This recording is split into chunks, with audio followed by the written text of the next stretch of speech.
கடைசி நாட்கள்னா என்னது? நியூஸை பார்த்து சொல்லிடலாம் கடைசி நாட்களா இல்லையா அப்படின்னு. இஸ்ரேல்ல இது நடக்குது, அமெரிக்கால இது நடக்குது, கடைசி நாட்கள். புதிய ஏற்பாடு அப்படி போதிக்கிறது இல்ல. கடைசி நாட்கள் எப்போ தொடங்குச்சு? 2000 தொடங்கல.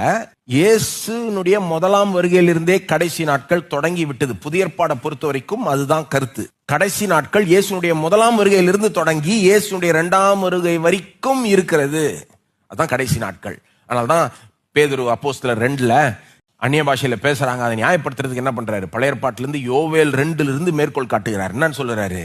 பழைய ஏற்பாடு சொல்லுது இல்லையா கடைசி நாட்கள்ல இப்படி நடக்கும்னு, அது இன்னைக்கு நிறைவேறி இருக்குன்றாரு. எங்க? அப்போஸ்தலர் 2ல. நியூஸை பார்த்து சொல்ல அவரு, யோவேல் 2 பார்த்து சொன்னாரு. அதாவது இயேசு வந்துட்டாரு, அவர் முதல்ல வந்துட்டாருன்னா அதுவே கடைசி நாட்களை கொண்டு வந்து விட்டது அப்படின்ற ஒரு கருத்து. இது எங்க அந்த முடியும்? அந்த கடைசி நாட்கள் இயேசுடைய 2ஆம் வருகை வரைக்கும் இருக்கும்.